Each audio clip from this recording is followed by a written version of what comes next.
So this is my microwave. I know it doesn't really look that bad, but I've been meaning to give it a clean, so I just thought this would be a good time with my post today.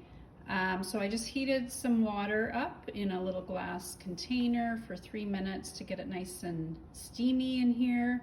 Just be careful when you take it out, it is very hot.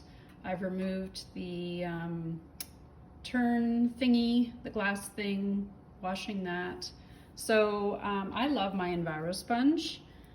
These little guys, I use them constantly in my kitchen. So what I love is there's the Enviro cloth on one side and then a bit of a scrubby, gentle scrubby on the other side. I use these to wipe my counter, wash dishes, clean out my sink, obviously cleaning out my microwave.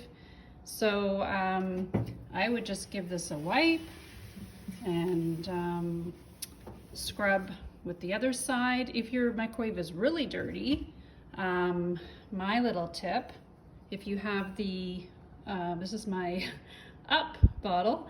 This means Ultra Power Plus. This is a laundry detergent powder that makes a great multi-purpose cleaner diluted in a spray bottle. I have samples of this stuff. If you want me to mail that to you, I certainly can. So, you know, you could spray the inside of your microwave with this if it is really dirty. We also have this great utility brush for getting into corners. It has this little end here. The bristles are contain backlock, so they don't multiply bacteria.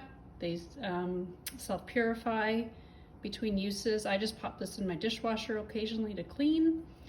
And there's also the multi-purpose cream cleaner, which is a gentler cleaner if you do need to scrub some more.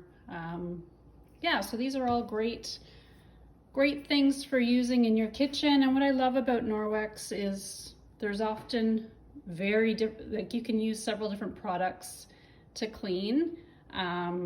You could use a kitchen cloth, you could use a counter cloth, you could use your Enviro cloth for cleaning your microwave. Lots of great options. So yeah, that's my little tip for today.